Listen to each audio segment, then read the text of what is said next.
নমস্কার বন্ধুরা, welcome to চৈতিস kitchen. আপনারা সবাই কেমন আছেন? আশা করি সবাই খুব ভালো আছেন, আর আমিও খুব ভালো আছি। তো আমার এই নতুন ভিডিওগুলো আপনাদের কেমন লাগছে সেটা আপনারা অবশ্যই জানাবেন। আর চলুন আজকের ভিডিওটা শুরু করি, আর দেখে নিই আজকে আমার মায়ের হেসেলে কি রান্না হচ্ছে। তো ভিডিওটা প্রথম থেকে শেষ পর্যন্ত সবাই সাথে থাকুন, আশা করি আপনাদের খুবই ভালো লাগবে।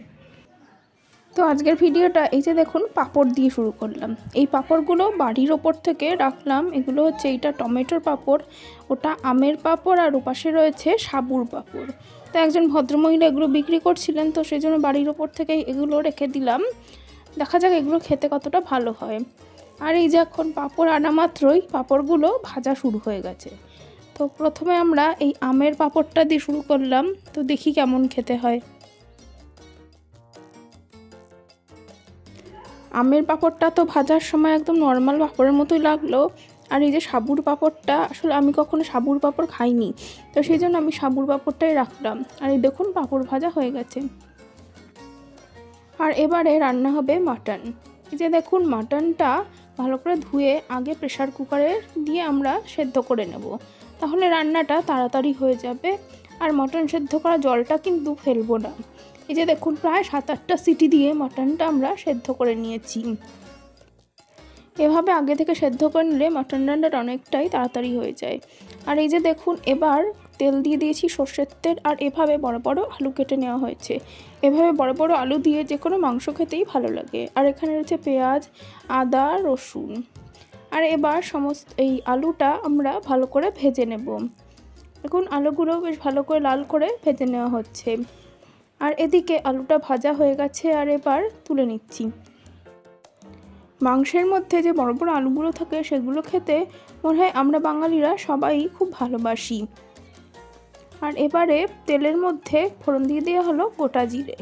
মাংস রান্নাতে তেলটা একটু বেশি দিলে সেই রান্নাটা খেতে বেশ ভালো হয়, তবে সবসময় তো বেশি তেলে রান্না করা যায় না। আর ফোড়নে আরও কয়েকটা তেজপাতা দিয়ে দেওয়া হচ্ছে। ফোড়নটা থেকে সুন্দর গন্ধ বেরোতে শুরু করলে কেটে রাখা পেঁয়াজগুলো দিয়ে দিলাম। আর এখন এগুলো খুব ভালো করে লাল করে ভেজে নেব। পেঁয়াজটা ভালো করে ভেজে নিলে পেঁয়াজের কাঁচা গন্ধটা চলে যায়, আর রান্নার স্বাদটাও বেশ ভালো হয়। আর এখন পেঁয়াজ ভাজার সময় একটু নুন দিয়ে দেওয়া হলো। নুনটা দিলে পরে পেঁয়াজটা তাড়াতাড়ি ভালো করে ভাজা হয়ে যাবে। দেখুন, পেঁয়াজটা খুব ভালো করে ভাজা হয়ে গেছে। আর এখন আদা রসুনের পেস্টটা দিয়ে দেওয়া হলো। আর একই সাথে এর মধ্যে হলুদের গুঁড়োও দিয়ে দেওয়া হয়েছে। আর এর মধ্যে এখনই কোনো লঙ্কা বাটা বা লঙ্কার গুঁড়ো দেওয়া হচ্ছে না। আর এখন এর মধ্যে কাশ্মীরি লঙ্কার গুঁড়ো দিয়ে দিলাম। এখন মশলাটা একটু নাড়াচাড়া করে নিচ্ছি। আর এরপরে মশলাটা ভালো করে নাড়াচাড়া করে নিয়ে তারপরে এর মধ্যে সেদ্ধ করে রাখা মাটনটা দিয়ে দেব। সেদ্ধ করে রাখা মাটনটা দিয়ে দেওয়ার পর এই যে টক দইয়ের মধ্যে জিরে ধনের গুঁড়ো আর অল্প একটু হলুদ মেশানো হয়েছিল, তো সেই মিশ্রণটা দিয়ে দেওয়া হলো। এভাবে রান্না করলে পরে মাটন রান্নাটা সত্যিই খুব তাড়াতাড়ি হয়, আর খেতেও বেশ ভালো লাগে। আর এবারে সমস্ত মশলাটা খুব ভালো করে কষিয়ে নেব। কষা কষা মাটন বা মাটনের লাল ঝোল বা মাটনের পাতলা ঝোল বা স্যুপ, যে কোনো কিছুই যেন খেতে খুবই ভালো লাগে, সেটা আমরা বাঙালিরা খুবই পছন্দ করি। আর এই যে দেখুন, এখন খুব ভালো করে মাংসটা কষিয়ে নেওয়া হচ্ছে। আর অবশ্যই মাটনের যে স্যুপটা রয়েছে সেটা রেখে দেওয়া হয়েছে, ওটা রান্নায় ঝোল হিসাবে ব্যবহার করা হবে। আর এই যে দেখুন, আলুগুলো এখন দিয়ে দেওয়া হয়েছে, কারণ আলুগুলো এখনই না দিলে পরে ভালো মতন সেদ্ধ হবে না। তো সেই জন্য আলুগুলো দিয়ে আরও কিছুক্ষণ খুব ভালোভাবে মশলাটা কষিয়ে নেওয়া হবে।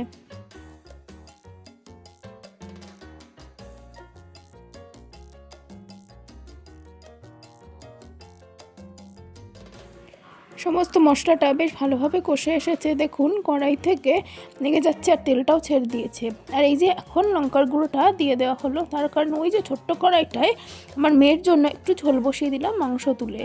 তারপরে এখন লঙ্কার গুঁড়ো দেওয়া হচ্ছে ঝালের জন্য। আর এই যে দেখুন, মাটনের স্যুপটা রয়েছে, এটাই এখন ঝোলে দিয়ে দেওয়া হলো, তবে আরও একটু জল দরকার হবে, তো সেটা পরে দিয়ে দেওয়া হবে।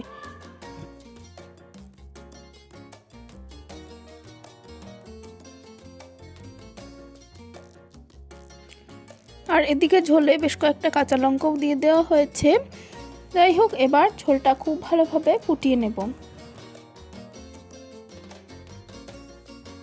আর এদিকে ঝোলটা ফুটে বেশ সুন্দর ঘন হয়ে গেছে আর খুব সুন্দর একটা গন্ধ ছেড়েছে। আর সবশেষে গরম মশলার গুঁড়ো দিয়ে ভালোভাবে মিশিয়ে নিয়ে তারপরে নামিয়ে নেব।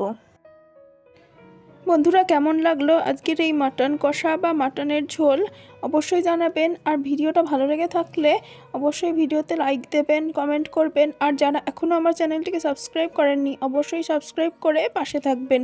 ধন্যবাদ বন্ধুরা।